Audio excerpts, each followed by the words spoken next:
Good morning, student of class 10. Student of class 10. Today, sorry, बेटा अपन ने पिछले video में 2.1 स्टार्ट की थी और पहला क्वेश्चन कंप्लीट किया, ठीक है। तो स्टूडेंट आज हम 2.1 में कंटिन्यू आगे बढ़ते हैं और सेकंड क्वेश्चन पे बात। बड़ा सेकंड क्वेश्चन क्या है इसमें देखें, कह रहा है यूक्लिड विभाजन प्रमेयिका का यूज करके प्रयोग करके सिद्ध कीजिए किसी धनात्मक संख्या का घन 9m 9m+1 या 9m+8 के रूप में होगा। तो क्या कह रहा है क्वेश्चन है बेटा, सिद्ध कीजिए किसी धनात्मक संख्या का घन 9m 9m+1 और 9m+8 के रूप का है। यूक्लिड विभाजन प्रमेयिका के प्रयोग करके बेटा आपको ये सिद्ध करना है, यूक्लिड विभाजन प्रमेयिका का प्रयोग करके ये सिद्ध करना है किसी संख्या का घन या तो 9m होगा या 9m+1 होगा या फिर 9m+8। देखिए जरा हल, हम जानते हैं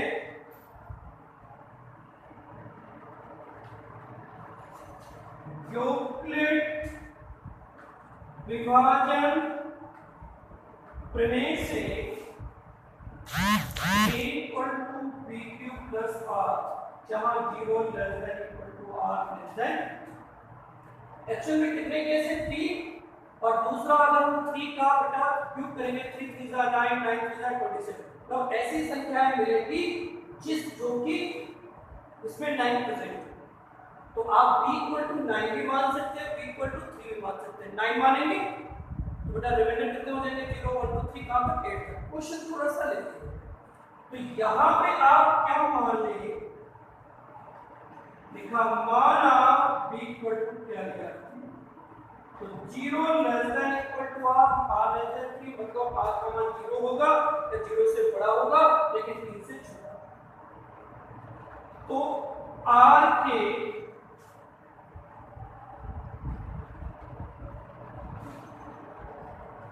संभावित मान क्या होंगे 0 1 और 0 1 और ये संभावित मान, ठीक है। अब सुनिए, अब इसमें पहली स्थिति अपनाइए, यानी कि केस फर्स्ट। तब जब r का मान क्या है 0, तो a क्या होना है 3। भाई b का मान आपने क्या माना है 3, तो b के प्लेस पे 3 रख दिया, r का मान 0 मान लिया, 0 आ गया, a इक्वल टू क्या आ गया, लिखा दोनों तरफ घन कर ले। दोनों तरफ घन करेंगे तो क्या होगा a cube equal to 3 cube क्या हो गया, a क्यूब 3 3 क्या हो गया 9 क्यूब 9 और 9 3 कितना हो गया। एक्चुअली में पहला जो रूप था वो क्या था 9m, तो इसको क्या लिखा 9, तो 9 पे हम कंप्लीट फोकस करेंगे, बाकी को 9 पे बाहर लिख लिया और यहाँ पे क्या लिख दिया 3। तो ये हो गया a cube equal to 9m, जहां m का मान कितना हो गया पहला रूट क्या आना चाहिए था 9। अब स्थित नंबर क्या लेते हैं बेटा, स्थित नंबर स्थित 2 में जब बात करें यानी कि केस सेकंड में जब बात करते हैं तो r का मान क्या लिया 1।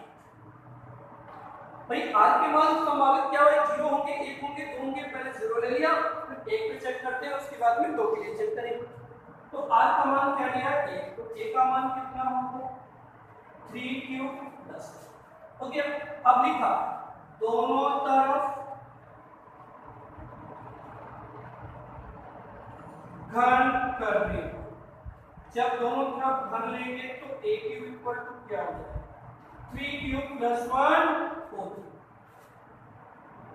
अब देखो 3q प्लस 1 होल क्यों, तो एक 9th क्लास में बेटा आपने फॉर्मूला पढ़ रखा है a plus b whole cube का क्या होता है a cube plus b cube plus 3a square plus क्या होगा 3ab स्क्वायर। एक फॉर्मूला होता है, इसका यूज करेंगे तो देखिए क्या हमारे पास बन जाएगा a, ये क्या हो गया 3q होल प्लस 1 अब 3 इंटू क्या हो गया 3q square into plus 3 into 3q into 1 square. बेटा इसको हल करते हैं a क्यूब इक्वल 3 3 9 9 3 क्या हो गया 27, ये क्या आ गया बेटा 1, ये क्या हो गया 3 3 9 9 3 27 क्यूब स्क्वायर और ये क्या हो गया 3 3 9। थोड़ा सा अरेंज करते हैं तो a क्यूब इक्वल टू क्या होगा 27 क्यूब स्क्वायर 9 क्यूब। तो a क्यूब इक्वल टू क्या है फर्स्ट सेकेंड थर्ड फोर्थ। बेटा दूसरा रूट क्या लाना था 9m प्लस 1, तुम 9 पे फोकस करते हैं और इन तीनों से क्या ले लिया कॉमन, कॉमन का मतलब वैनिश सभी से 9 लिया, तो 9 से प्रत्येक संख्या को भाग देंगे 9 3 27 9 3 27 और 9 प्लस क्या हो गया, तो इसको क्या लिख दिया a cube equal 9m plus 1, जहां m का मान कितना हो गया 3q स्क्वायर और देखिए। तो इस तरह हमने 2 केस देख लिए। अब तीसरे केस पे बात करते हैं। तो बेटा तीसरे केस में समझे, जो तीसरा केस है, तीसरे केस में शेषफल हमने r का मान क्या लिया है, r का मान हमने तीसरे केस में बेटा क्या लिया है, दैट इज r का मान लिया है। अब r इक्वल टू 2 रखते हैं, फिर देखते हैं क्या कंडीशन बनती है, समझ रहा। तो तीसरे केस समझ गए ये चीज। अब देखिए तीसरे केस में हमने क्या लिया, 2 केस को हमने सिद्ध कर दिए। तीसरा कौन सा रूट लाना है 9m प्लस 8 का रूट लाना है। तो 9m प्लस 8 का रूट लाना है तो स्थित नंबर कौन सी ले ली, तीसरी। जब तीसरी लेंगे तो r का मान क्या था 2, तो a का मान क्या हो गया 3q। वही लिखेंगे, क्या लिखा, दोनों तरफ घन, जब घन करेंगे तो a क्यूब का मान क्या होगा 3q प्लस 2 a। कौन सा फॉर्मूला बन गया a plus b whole cube बनेगा, तो हमारे पास क्या आ गया 3q whole cube 2q 3 into 3q square 3 into 3q square plus 3 into 3q square. कौन सा formula a cube b cube 3a square b plus 3ab square. तो जब इसको यूज करेंगे तो a क्यूब क्या होगा 3 3 9 9 3 27 2 2 4 4 2 8 2 इंटू 2 इंटू 2 3 बार गुणा करेंगे कितना आएगा 8। इसका 1 करेंगे 3 2 3 9 9 3 27 और 2 का कितना हो गया 54। ऐसे इन तीनों का गुणा किया तो 2 2 4, यहाँ पे 2 इंटू 2 4 और 4 इंटू 3 12 और 12 सीधा कितना हो गया 36। थोड़ा सा अरेंज करते हैं बेटा। a क्यूब 27 क्यूब 54 क्यूब को 36 क्यूब प्लस क्या हो गया 8। तो अब हमारे पास क्या आ गया a क्यूब इक्वल टू, जब a क्यूब की बात करेंगे तो तीसरा रूप डाला था 9m प्लस 8 मिल गया। अब इस पे आपको देखना है कि 9 कैसे है। तो इन तीनों से क्या क्या 9 कॉमन लेंगे क्योंकि 9 की जरूरत है, भाग देंगे 3 के cube 9 6 cube square 9 4 4 cube plus कितना हो गया बेटा। तो ये हमारे पास क्या बन गया a क्यूब इक्वल, ये बन गया 9m प्लस 8। जहां बेटा अब m का मान कितना है, m का मान हमारे पास जहां क्या है 3 क्यूब 6 क्यूब स्क्वायर प्लस 4। तो देखिए हमने पहले केस में कौन सा रूप पाया 9m, दूसरे में 9m प्लस 1, तीसरे में क्या आ गया 9m प्लस 8। इस तरह हमने तीनों रूप बना दिए। ठीक है, तो ओवरऑल ये है किसी भी धनात्मक संख्या का अगर घन करेंगे तो या तो 9m के रूप में आएगा, 9m प्लस 1 के रूप में आएगा या फिर 9m प्लस 8 के रूप में आएगा। ठीक है, तो नेक्स्ट पे हम डिस्कस करते हैं बेटा। देन सेकंड क्वेश्चन भी कंप्लीटेड, सेकंड क्वेश्चन हो गया। अब अपन बात करते हैं तीसरे नंबर के क्वेश्चन। ठीक है, समझ लो तीसरा क्वेश्चन क्या है।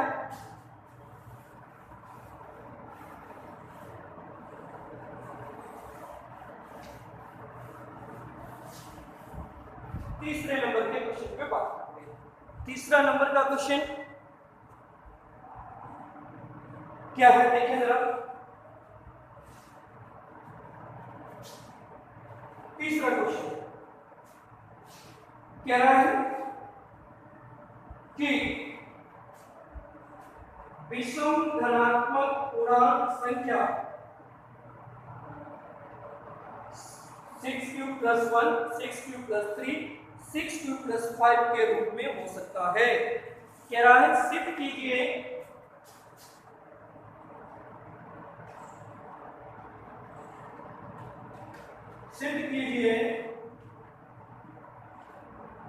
विषम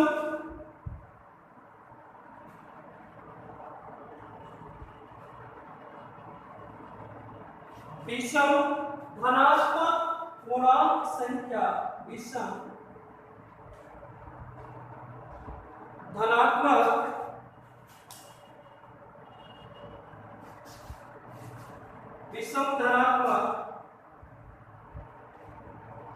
पूर्णांक संख्या 6 क्यूब प्लस 1 6 क्यूब प्लस 3 और 6 क्यूब प्लस 5 के रूप में होगा, 5 के रूप में होगा। जहां क्यू बेटा क्या है, जहां क्यू कोई धनात्मक पूर्णांक है, जहां क्यू कोई धनात्मक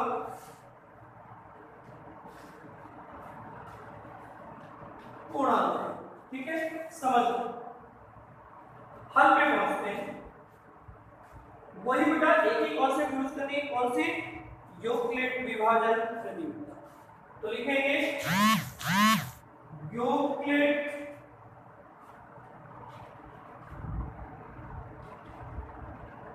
विभाजन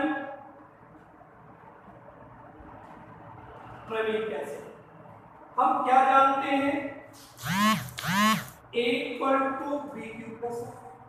यहाँ पे देखो इन सभी का गुणनफल क्या है, क्यू के साथ में किसका गुणा है 6 का। तो माना b का मान क्या है 6, तो 0 छोटा है 8 से, 8 छोटा है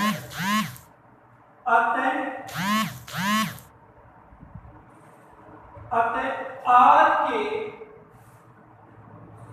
संभावित मान बेटा क्या होंगे 0 1 2 3 4 और 5। अब r के संभावित मान ये होंगे, तो संभावित धनात्मक संख्याएं बेटा क्या होंगी, संभावित धनात्मक संख्याएं क्या हो जाएगी 6 cube plus 0, 6 cube plus 1, 6 cube plus 2, 6 cube plus 3, 6 cube plus 4 and 6 cube plus 5। भाई आपने डी का मान तो 6 रखा है, आर के मान 0 1 2 3 थे वो हमने रख दिए। अब आप ये चीज जानते हैं जो संख्या 2 से पूर्णतः विभाजित होती है सम, जो संख्या 2 से विभाजित नहीं होती वो क्या होती है विषम। तो आप देख रहे हैं आता है 6 क्यूब प्लस 2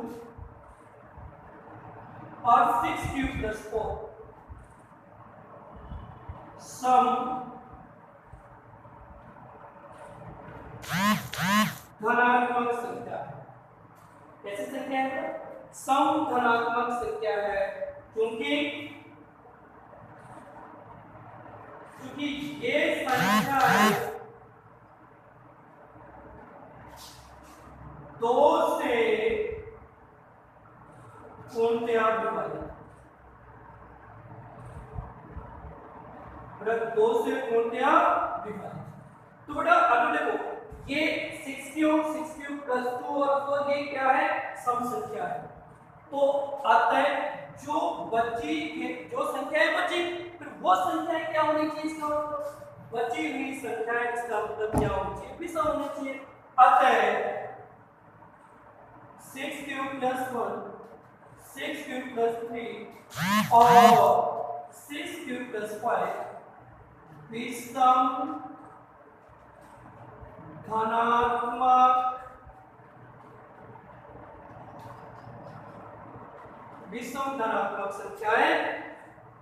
यही हमें सिद्ध करने की कि विषम धनात्मक संख्याओं का जो रूप होगा 6 क्यूब प्लस 1 होगा, 6 क्यूब प्लस 3 होगा या 6 क्यूब प्लस 5 होगा। तो इस तरह स्टूडेंट्स अपन ने 2 क्वेश्चन कंप्लीट किए, सेकंड और थर्ड। अब अपन फोर्थ क्वेश्चन की तरफ बढ़ते हैं। ठीक है, फोर्थ क्वेश्चन बेटा जो है आपको कल मैंने एक एग्जांपल बताया था कि यूक्लिड विभाजन प्रमेय से आपको क्या निकालना है, महत्तम समापवर्तक निकालना है। तो आप उसकी हेल्प से महत्तम समापवर्तक उसी तरह आप निकाल सकते हैं। तो बेटा आपको फोर्थ के रेमेन सारे पार्ट करने हैं, फोर्थ करेंगे, कोई प्रॉब्लम है मेरे से पूछेंगे। तो फोर्थ और फिफ्थ क्वेश्चन पे हम बात करेंगे नेक्स्ट डे और अगले वीडियो में। ठीक है, थैंक यू सो मच।